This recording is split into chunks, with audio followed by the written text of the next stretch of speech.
Hello दोस्तों, नमस्कार। स्वागत है आप सभी का आपके अपने YouTube channel jet with Gautam sir पर। तो कैसे हैं आप सभी लोग? आशा करता हूँ ठीक होंगे और अच्छे होंगे, बेहतर तरीके से अपनी पढ़ाई को आगे बढ़ा पा रहे होंगे। जैसा कि आप लोगों को पता है कि हमारे जो वर्ल्ड ज्योग्राफी की क्लास है उसमें हम लोग एक टॉपिक डिस्कस कर रहे थे आपका, जिसका नाम है पृथ्वी की उत्पत्ति और विकास। वर्ल्ड ज्योग्राफी में पृथ्वी की उत्पत्ति और विकास से संबंधित हम लोग बातचीत कर रहे थे। उस क्रम में हमने एक से पहले देखा था स्थल मंडल। स्थल मंडल में हमने देखा पर्वत, पठार और उसके साथ साथ में हमने मरुस्थल को देखा।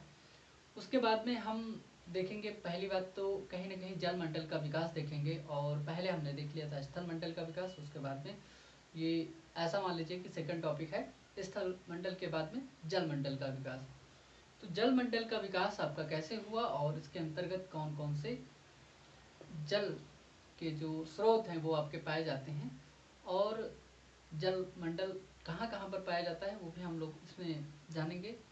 और जलमंडल का विकास किस प्रकार से होता है, कैसे पृथ्वी बनी, फिर उसके बाद में शीतलन हुआ और शीतलन होने के बाद में कुछ गैसों का आपस में संघनन हुआ, संघनन होने के साथ में कुछ बादल बने, बादल बनने के साथ में वर्षा हुई और वर्षा के अनवरत रूप से होने के कारण आपका जो है पृथ्वी पर जलमंडल का विकास होता है।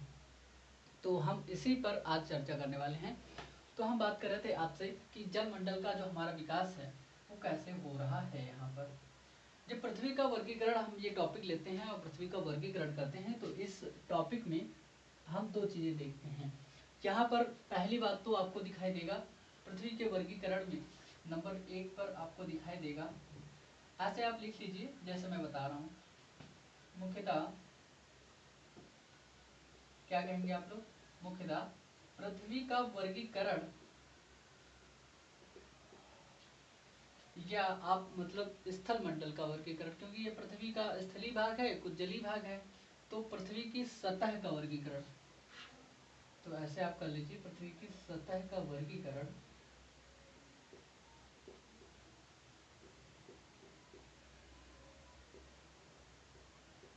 तो जो पृथ्वी का सतह का वर्गीकरण है ना, उसका दो प्रकार से किया जाता है। कितना? दो प्रकार से किया जाता है। अब ये दो प्रकार कौन कौन से हैं? पहला प्रकार इसमें आपको मैं बताऊंगा, इसमें आप लोग पहला देख पा रहे होंगे महाद्वीप। महाद्वीप, और दूसरा यहाँ पर देख पाएंगे आप लोग महासागर।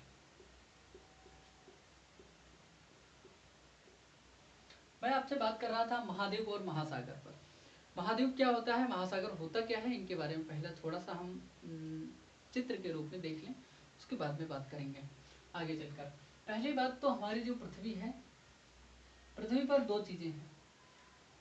वायुमंडल अलग चीज है, यहाँ पर कुछ जो है आप मान लीजिए इतना भाग और इतना भाग, लगभग 70.8 के आसपास क्या है पृथ्वी पर, पृथ्वी की सतह पर जो है वाटर की अवेलेबिलिटी है।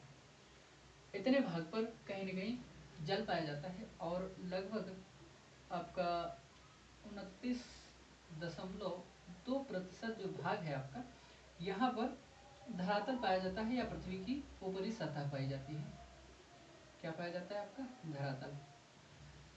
तो कहीं ना कहीं हमारा जो धरातल है इसको हम पढ़ चुके हैं। इसमें कौन कौन सी चीजों को पढ़ा है हमने? इसमें आपका पढ़ा गया है, सबसे पहले हमने इसमें पढ़ा था पर्वत। दूसरी बात तो हमने इसमें पढ़ा था पठार। तीसरी बात हमने पढ़ लिया मैदान। मैदान पढ़ने के बाद में हमने पढ़ लिया इसमें मरुस्थल। तो ये सभी चीजें जो है आपके सतह वाले भाग पर हम लोगों ने पढ़ ली है। कहीं ना कहीं इन सब चीजों से आप लोग अवगत हो पाए होंगे कि हाँ कहाँ पर क्या है, इन सब चीजों को हम लोग पढ़ेंगे। कहीं ना कहीं अब हमें इस चीज को डिस्कस करना है, और 70% मतलब 71% वाले भाग को, जो आपका जलीय भाग है, इसको हम लोगों को कहीं ना कहीं देखना है। तो आज हम लोग किस पर बात करेंगे? इस वाले भाग पर। ये वाला हमारा कंप्लीट ऑलरेडी पहले से है, तो हम लोग इसको आज नहीं देखेंगे। ठीक है, बहुत अच्छे से आपको समझ में आ रहा होगा, आशा करूंगा मैं। तो हम लोग बात करने वाले हैं जलमंडल पर, आज की क्लास बेस्ड होगी। तो मैंने आपको बताया महाद्वीप, फर्स्ट वन इज महाद्वीप, जिसको कहते हैं कॉन्टिनेंट। तो इसको इंग्लिश में हम लोग कहते हैं कॉन्टिनेंट। तो कॉन्टिनेंट क्या होता है? जो पृथ्वी पर सतह के रूप में ऊपरी भाग स्थल खंड पाया जाता है, उसको हम कहते हैं महाद्वीप। क्या कहते हैं? देखिए यहाँ पर आपके क्या है, विभिन्न महाद्वीप अलग अलग प्रकार के भी हैं। क्या होता है? पृथ्वी के महाद्वीप क्या होता है, ये हम बात कर रहे हैं। पृथ्वी के बड़े स्थलीय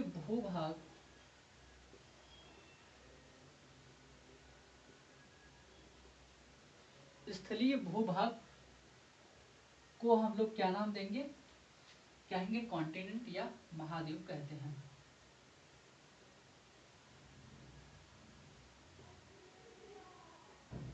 क्या है? हम नाम देते हैं महाद्वीप। दूसरी बात तो ये है, अगर हम कॉन्टिनेंट इसको कहते हैं तो कई सारे महाद्वीप हैं, 7 महाद्वीप हैं पृथ्वी पर हमारे, उनकी बात हम लोग बाद में करेंगे।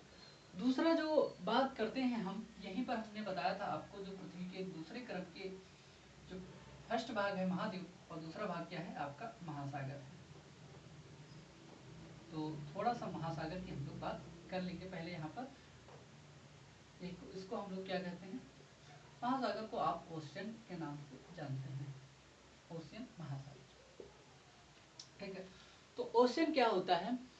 पृथ्वी पर आपने देखा होगा बहुत बड़ा सा जलाशय का भंडार है, उस जलाशय के बड़े से भंडार को हम लोग क्या कहते हैं? महासागर नाम देते हैं। उस पर अलग अलग महासागर प्रकार के हैं, जैसे कि हमारे सतह को 2 भागों में डिवाइड किया गया, महाद्वीप और महासागर। महाद्वीप के रूप में 7 महाद्वीप पाए जाते हैं, उसी प्रकार महासागर को भी अलग अलग नामों से जाना जाता है। उसमें आपके 5 महासागर पाए जाएंगे, उनके बारे में हम लोग आगे जिक्र करेंगे। तो महासागर क्या होता है, इसको हम लोग किस नाम से जानते हैं? ओशियन के नाम से जानते हैं ना, या इसको हम कह सकते हैं कि महासागरीय बेसिन के नाम से जान सकते हैं, ओशियानिक बेसिन। ठीक है, तो महासागरीय बेसिन या महासागर क्या होता है? पृथ्वी पर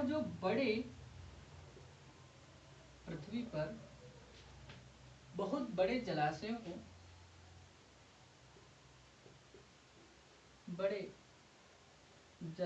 को क्या कहते हैं? हम नाम देते हैं आपका महासागर।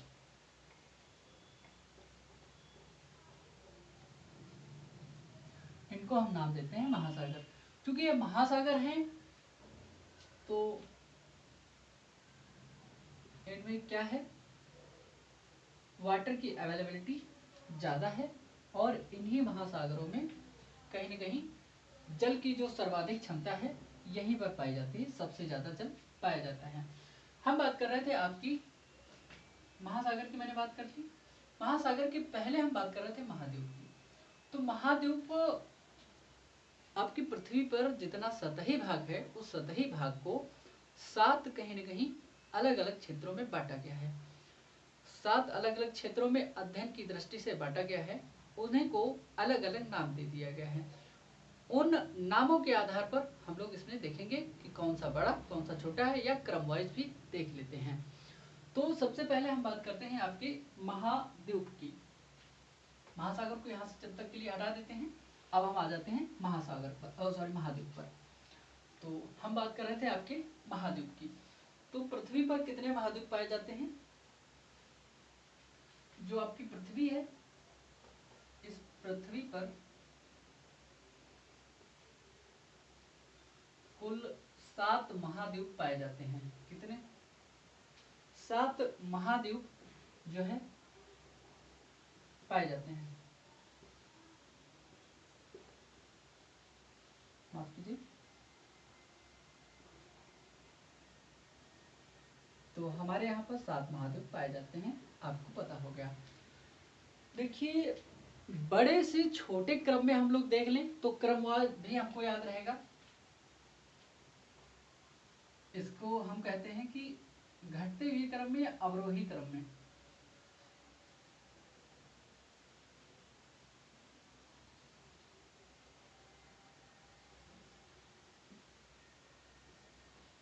आकार में है इनका अवरोही क्रम।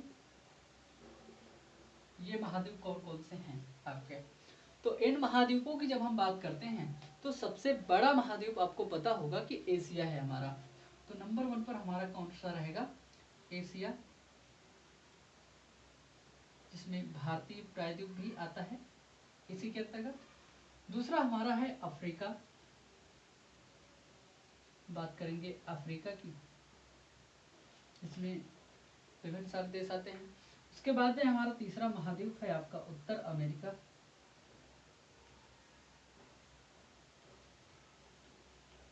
उत्तर अमेरिका या उत्तरी अमेरिका, ठीक है, इसका नाम वैसे उत्तरी अमेरिका ही है। उसके बाद में हमारा फोर्थ क्रम में आता है, चौथे नंबर पर आपका दक्षिणी अमेरिका। दक्षिणी अमेरिका आपको दिखाई दे रहा है या नहीं? अब हम ब्लैक मेंशन करते हैं। उसके बाद में फिफ्थ क्रम में आता है आपका अंटार्कटिका।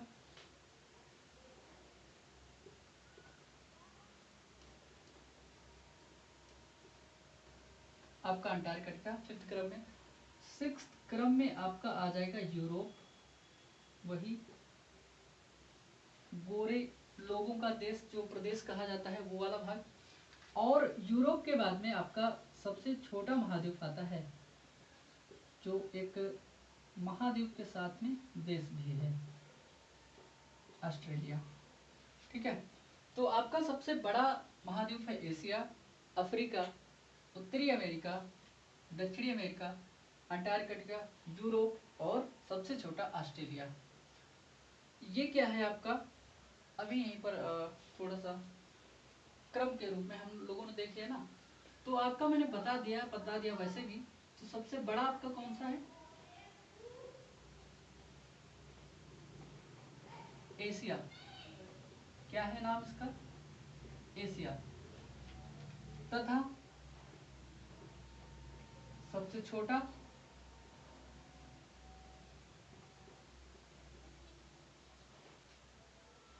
तो हम बात कर रहे थे आप लोगों के साथ में, सबसे छोटा जो आपका महाद्वीप है वो कौन सा है? वो है आपका ऑस्ट्रेलिया।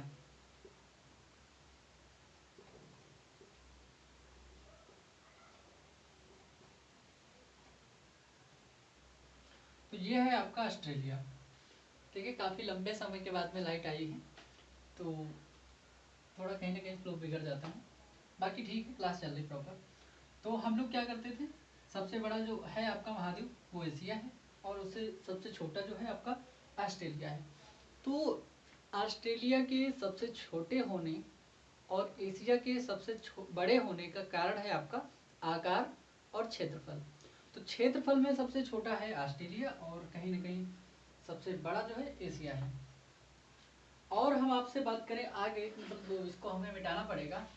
तो मुख्यतः जो पृथ्वी की सतह का वर्गीकरण किया गया है तो दो प्रकार से किया गया है आपका, एक तो महाद्वीप हो गया और दूसरा आपका हो गया महासागर। तो पृथ्वी पर जो महासागर है, जो महाद्वीप है, उसकी परिभाषा मैंने आपको बताई। और जो महाद्वीप है वो आपके 7 महाद्वीप पाए जाते हैं। नंबर 1 पर एशिया, एशिया के बाद में अफ्रीका आता है, उत्तरी अमेरिका, क्रम में जब हम देखते हैं तो फिर उसके बाद में दक्षिण अमेरिका, अंटार्कटिका, यूरोप और ऑस्ट्रेलिया, ये सभी आपके आते हैं।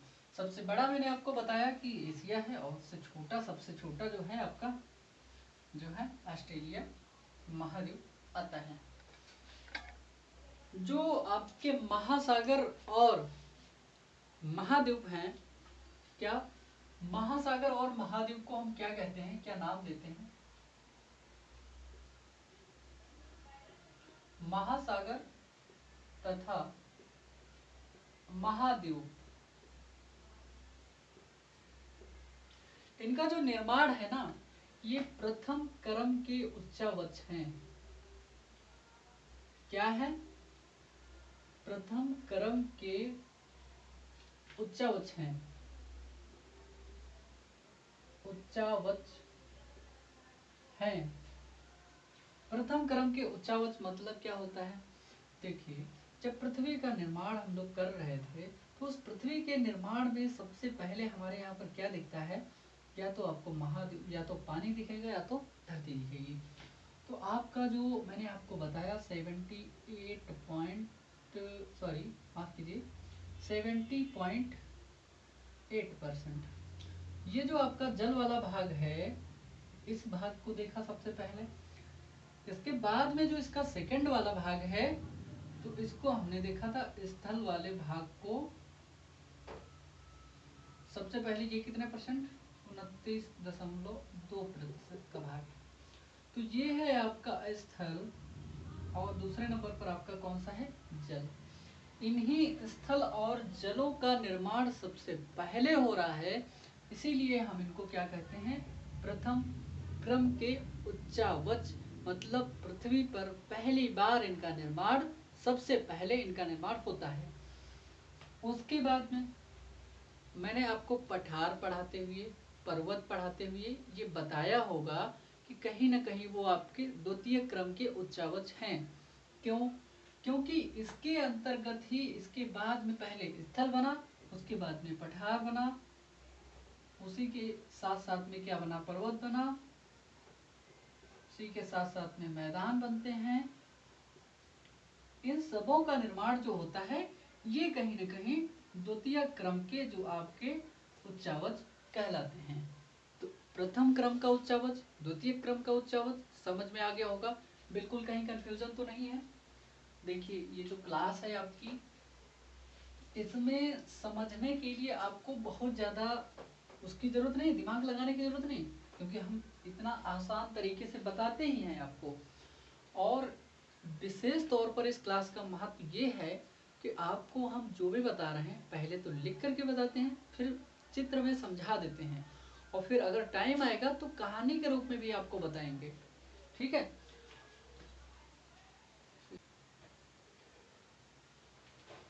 तो हम बात कर रहे थे आप लोगों के साथ में, महासागर और महाद्वीप जो है आपके प्रथम क्रम के उच्चावच हैं, तो इन पर हम बात कर रहे थे। इसी के क्रम में, ये प्रथम क्रम के उच्चावच के साथ में हम लोग बात कर रहे थे, पहला जो मेन टॉपिक है हमारा, कि स्थल मंडल का विकास हम लोग देख चुके थे, और अब हम लोग देखेंगे किसका, जल मंडल का विकास। स्थल मंडल में मैंने आपको काफ़ी सारी चीज़ें महाद्वीप के बारे में बता दिया है, और उसमें आपको मैंने पर्वत, पठार, मैदान और काफ़ी सारी चीज़ें बता दी। अब हम बात करते हैं आपके जल मंडल के विकास पर। जल मंडल का विकास, तो जल मंडल के विकास पर हम लोगों को ध्यान देना चाहिए, क्योंकि इसको हम क्या कहते हैं इंग्लिश में, नाम है इसका इवोल्यूशन ऑफ, एल को थोड़ा सा बड़ा बना लेना, evolution of hydrosphere, hydrosphere, PHERE, hydrosphere, evolution of hydrosphere. जल मंडल का विकास कैसे हुआ होगा, जल मंडल का विकास बिल्कुल ध्यान से समझेंगे, आनंद के तरीके से। मच्छर आ रहा उसको जाने दीजिए।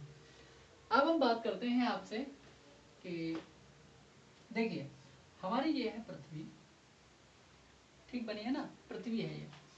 इस पृथ्वी पर ध्यान से समझिएगा, इस पृथ्वी पर सबसे पहले क्या था, मैंने आपको जब निर्माण हो रहा था तो मैंने आपको बताया था, यहाँ पर क्या था, धूलकण, और क्या थे, गैसें थी, और क्या था यहाँ पर, कुछ छोटे छोटे आकाशीय पिंड, मान लीजिए आकाशीय पिंड,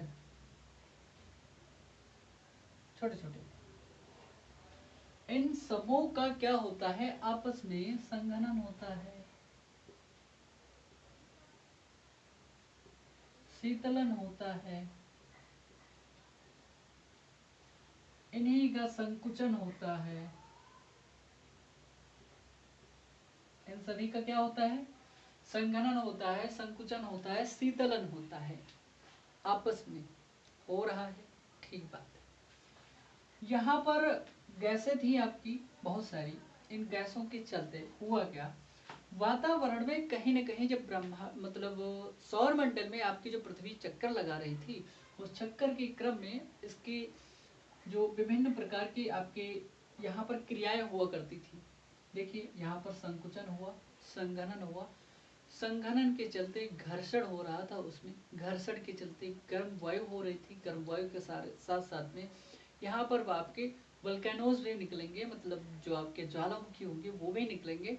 तो ज्वालामुखी के द्वारा बहुत सारी चीजें जो धरती पर है वो सड़ेंगी, गलेंगी, धरती का ही निर्माण हो रहा था धीरे धीरे। तो बहुत सारी इसमें से क्या निकलेंगी, गैसेस, बहुत सारी गैसेस इसमें से निकलेंगी। जब बहुत सारी गैसें आपस में निकलेंगी तो कई सारी गैसें मिल करके इसमें क्या होंगी, इनमें हो जाएगा आपका शीतलन। इस शीतलन के कारण जिन गैसों से वाटर की अवेलेबिलिटी संभावना ज्यादा होती है, आपको पता है कि सबसे ज्यादा हमारे वायुमंडल में क्या है, हाइड्रोजन, तो उनके द्वारा कहीं न कहीं जल का निर्माण होता है। ऐसे जल का निर्माण हो गया, बिल्कुल नहीं। इन गैसों का जब संतुलन शीतलन हो रहा था तो इसी क्रम में एक और प्रक्रिया चल रही थी। इन गैसों के शीतलन के क्रम में हुआ क्या, तो यहाँ पर आपका जो गैसें हुआ करती थी ऊपर उठी, गैस तो हल्की होती है, वो धरती पर मतलब आपके धरातल पर नहीं रहेगी, कम ही रहेगी, तो आपके वायुमंडल में गैसें जाती हैं। जब वायुमंडल में गैसें पहुंचती हैं तो इनसे वायुमंडल में गैसें जब पहुंची तो इनसे क्या होता है, आपका वायुमंडल में कहीं न कहीं आपका निर्माण हो जाता है बादलों का। इन बादलों से बनते हैं आपके वर्षा के बादल।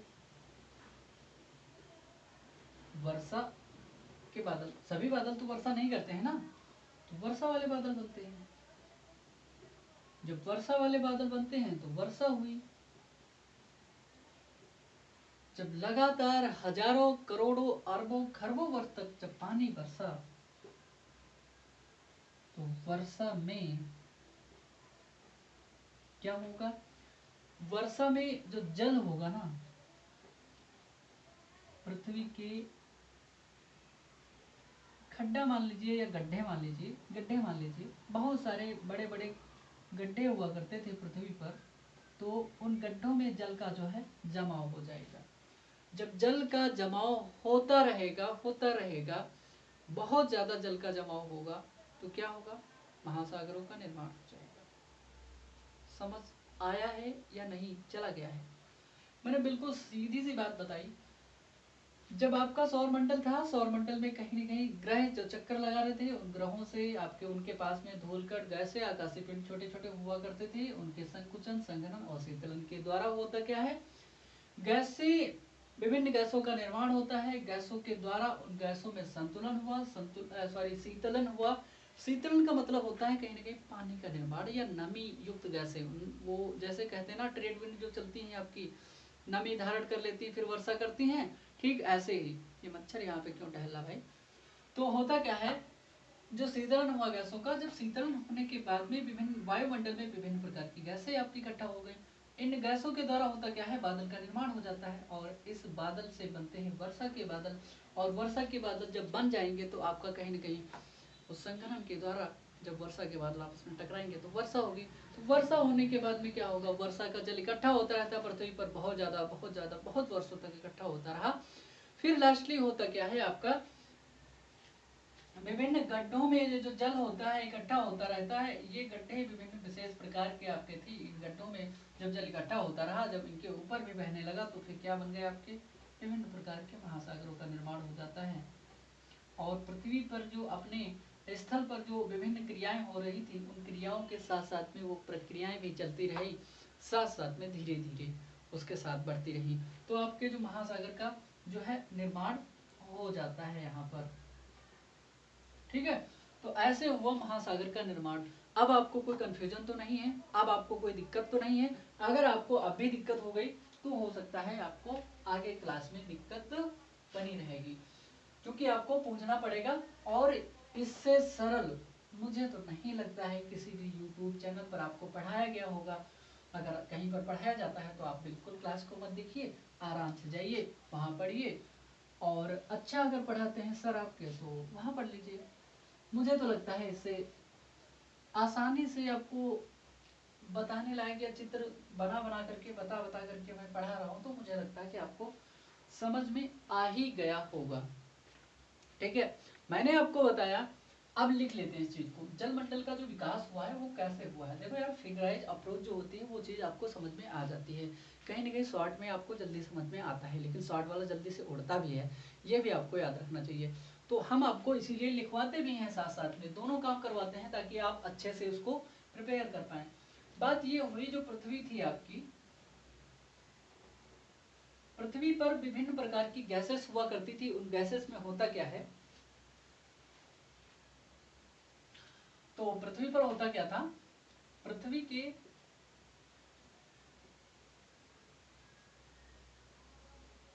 विभिन्न प्रकार के शीतलन, अलग अलग प्रकार का शीतलन हुआ, विभिन्न प्रकार के शीतलन,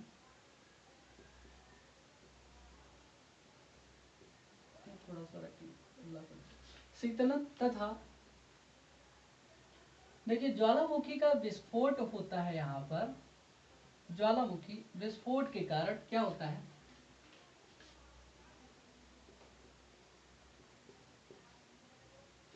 विस्फोट के कारण जब गैसें होती हैं वो गैसों का निर्माण होता है, और उन गैसों में क्या होता है,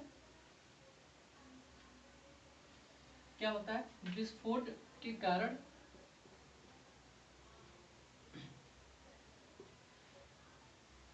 मतलब गैसों में संघनन होता है। कहां पर, गैसों में संघनन हो गया।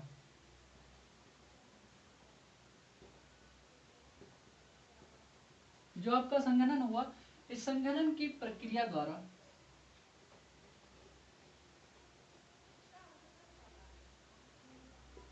संघनन की क्रिया द्वारा क्या होता है, वर्षा, वर्षा के पहले बादल बनेंगे, बादल, तथा बाद में वर्षा होती है। पहले बादल बनेंगे तभी तो वर्षा होगी। ठीक है, जब वर्षा होने लगी तो वर्षा होने के साथ में ये प्रक्रिया जो है अनवरत रूप से जारी रही। वर्षा होने की प्रक्रिया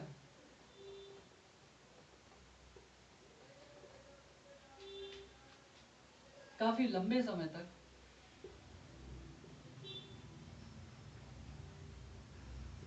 काफी लंबे समय तक अनवरत रूप से जारी रहती है। क्या रही, अनवरत रूप से जारी रही।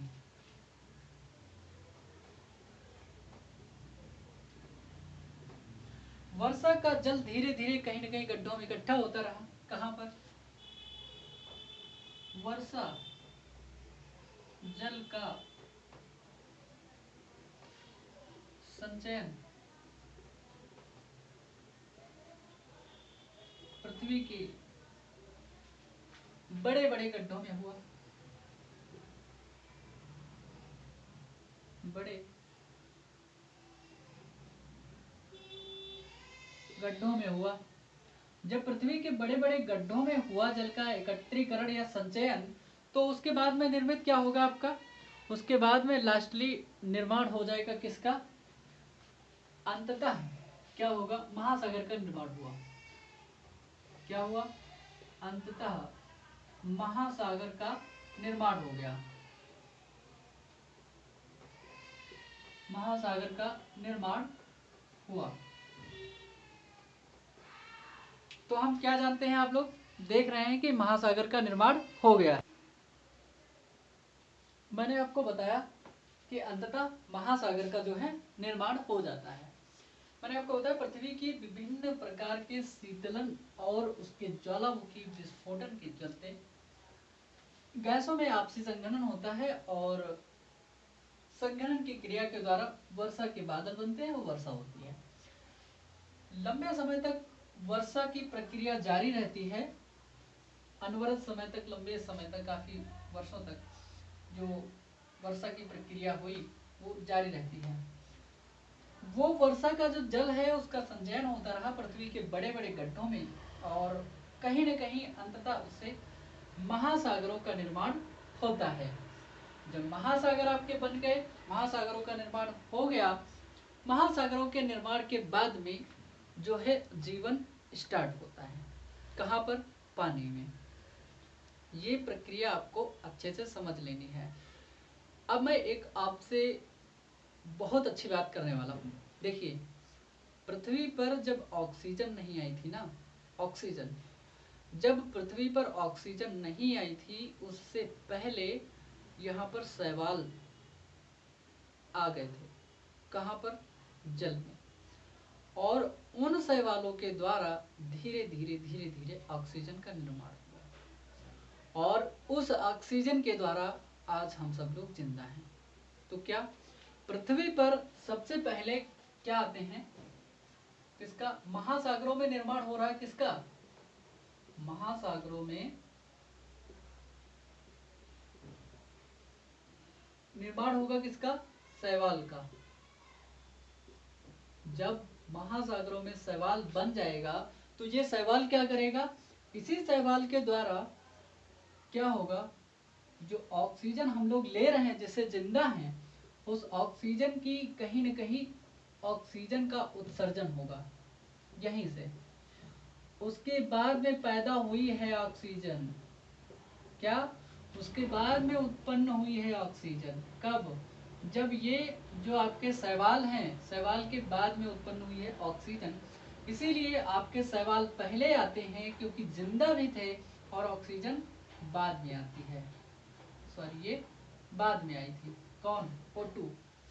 तो O2 जो है आपकी बाद में आई, और आपका जो शैवाल है महासागरों में पहले उत्पन्न हो गए थे। क्यों? कैसे पहले उत्पन्न हो गए थे? वो प्रक्रिया है, हम आपको बताते हैं।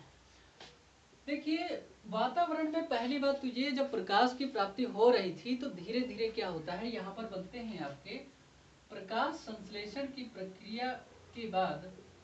क्या है? प्रकाश संश्लेषण की प्रक्रिया के बाद क्या होता है? प्रकाश संश्लेषण की प्रक्रिया के बाद जो होता है, शैवाल का निर्माण हो जाता है। शैवाल का निर्माण हुआ, और इसी शैवाल के द्वारा जो है ऑक्सीजन आपकी निर्मित की जाती है या बनाई जाती है। तो ऑक्सीजन का निर्माण आप लोग देख पा रहे हैं ना। जलमंडल के विकास के साथ साथ में हम ऑक्सीजन की उत्पत्ति के विषय में भी बात कर ले रहे हैं कि ऑक्सीजन की उत्पत्ति कहाँ से हो रही।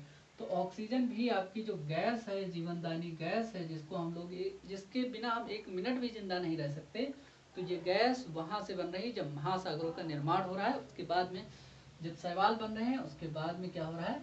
ऑक्सीजन गैस आपकी बन रही है। होता क्या है, बहुत लंबे समय तक जो है जीवन क्या है, बहुत लंबे समय तक जीवन जो है, जो लंबे समय तक जो आपका जीवन है ना, वो जीवन पानी में, केवल महासागरों के अंदर ही रहा, पानी में ही स्थगित रहा। क्यों?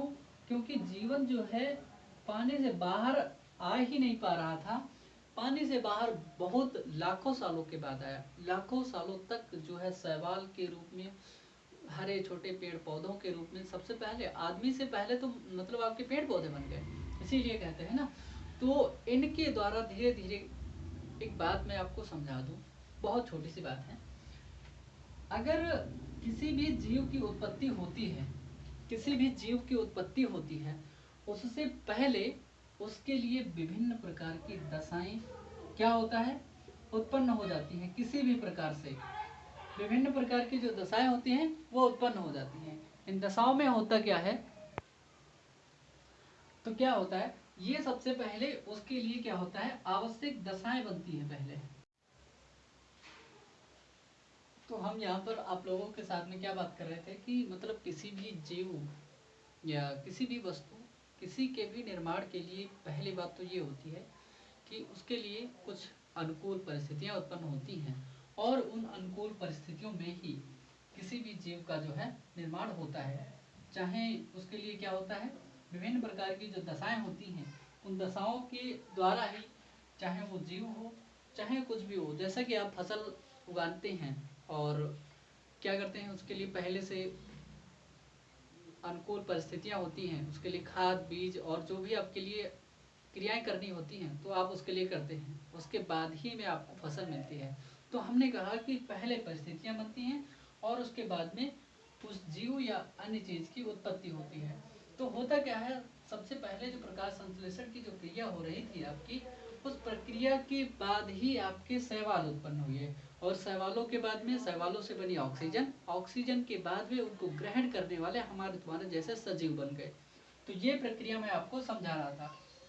तो इसके बाद में हम लोग क्या बात कर रहे थे, काफी लंबे टाइम तक जो ये प्रक्रिया होती रही ऑक्सीजन वाली, और ऑक्सीजन बहुत ज्यादा इकट्ठा हो गई वातावरण में, और उसके बाद में महासागरों में जो जल होता है वो किस जल को हम लोग महासागर या जलमंडल कहेंगे, इस पर हम लोग बात करेंगे पहले। तो हम लोग जलमंडल किसको कहते हैं पहले इस पर बात कर लें। जैसे आपने देखा होगा कि महासागरों में जल है, तो महासागरों का जल हो गया, महासागरों, महासागरों, नदियों, तालाबों, तालाबों में भी जल है, महासागरों, नदियों, तालाबों, हिम नदियों, जो हिमनद पाए जाते हैं या हिमनदियों या हिमनदों, इनमें, और आपका जो ठोस के रूप में कुछ जल पाया जाता है, मृदा में कुछ मतलब बर्फ के रूप में जो ठोस जल पाया जाता है, मृदा में कुछ जल पाया जाता है, आपका वायु में नमी के रूप में कुछ जल पाया जाता है। ठीक है, वायु में नमी के रूप में भी कुछ जल पाया जाता है, कुछ सजीवों में भी जल पाया जाता है, जैसे कि पेड़ पौधों में भी जल पाया जाता है इत्यादि। मतलब जितने भी जहां जहां पर भी जल पाया जाता है इत्यादि में पाए जाने वाले जल को, पाए जाने वाले जल को हम लोग क्या कहते हैं, पाए जाने वाले जल को क्या हम कहेंगे, जलमंडल कहेंगे। तो आपको पता चल गया कि जलमंडल किसको कहते हैं, जलमंडल कहते हैं। तो जलमंडल की ये परिभाषा हो गई आपकी। पहली बात तो ये, अगर हम सामान्य रूप से देखते हैं तो जलमंडल होता क्या है। सामान्य तौर पर हम क्या कहते हैं कि जो हमारा महासागर होता है, जो हमारा समुद्र है, उसी को हम जलमंडल कह देते हैं। किसको कह देते हैं, सामान्यतः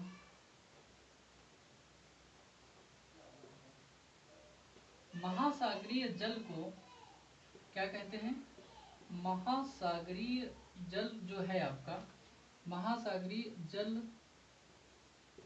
को ही क्या कहते हैं, हम लोग बोल देते हैं आपका जलमंडल, जलमंडल कहते हैं सामान्य तौर पर। लेकिन जल यहाँ सब जगह पाया जाता है, तो यहाँ सब भी आपका जो है जलमंडल ही पाया जाता है। मुख्य तौर पर जब हम बात करते हैं, जो आपका पृथ्वी है ना, पृथ्वी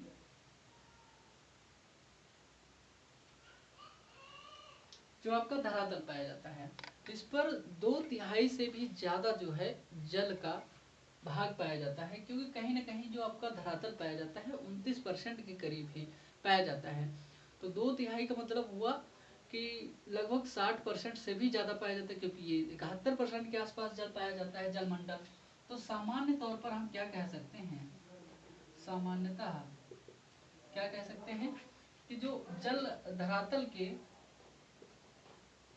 कितने, धरातल के 2/3 भाग पर, कितना, 2/3 भाग पर जो है, 2/3 भाग पर जल पाया जाता है।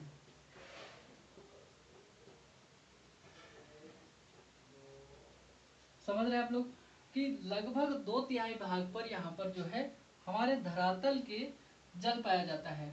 तो 2/3 भाग पर आपका जल पाया जाता है। और होता क्या है, जो हमारा जल है, मैंने आपको बताया कि ये लगभग जल जो पाया जाता है हमारे धरातल पर कितने परसेंट, 70.8% के करीब पाया जाता है। और जो आपका धरातल है, जो धरातल है या जो स्थल है उस वो कितना पाया जाता है, वो पाया जाता है 29.2% के करीब। इतना आपका पाया जाता है स्थल या धरातल। तो हमने इसकी बात कर ली। इसके नीचे भी आपको दिखाई देगा, मैं चेक कर लूँ एक बार। हाँ ठीक है, थोड़ा सा बता देता हूँ। तो देखिए बात ये होती है,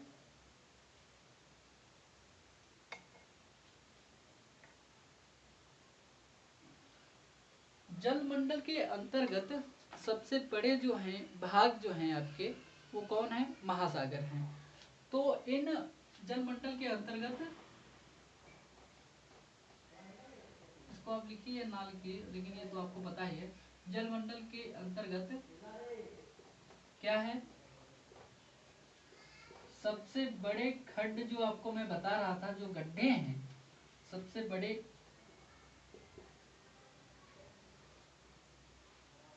खड्ड जो या गड्ढे हैं, इनको ये कौन है, ये आपके हैं महासागर। यही जो खड्ड हैं, धीरे धीरे इन्हीं महासागरों में जो जल है वो एकत्रित हुआ, और एकत्रित होने के बाद में क्या हुआ, इनमें लगभग 97% के करीब जल जमा हो गया। मैंने बताया ठोस के रूप में बर्फ का जमा होता है नदियों में, महासागरों में, और बहुत सी जगहों पर आपका जो जल पाया जाता है उसको हम कहते हैं सामान्य तौर पर जलमंडल कहते हैं। मुख्य रूप से हम किसको कह देते हैं, जो महासागरों में जल पाया जाता है उसी को हम लोग जलमंडल बोल देते हैं। लगभग 2/3 से ज्यादा ही यहाँ पर महासागरों में वो आपका जो है महासागरीय भाग है। ठीक है, तो और कितना 70.8% के करीब, और धरातल जो स्थल है आपका 29% के करीब है, 29 से 29.2% के करीब। सबसे बड़े जो आपके खड्ड हैं, जो सबसे बड़े स्थान हैं, वो हैं आपके महासागर। और जो आपका जल पाया जाता है वो लगभग महासागरों में लगभग 97% के करीब जो है जल आपका महासागरों में पाया जाता है। कितना, लगभग 97% जल, 97% जल जो है आपका वो कहाँ पर पाया जाता है, आपका महासागरों में पाया जाता है, महासागरों में पाया जाता है। तो ये भी आपको याद रखना है। तो लगभग 97% के करीब जो जल है आपका यहाँ पर पाया जाता है।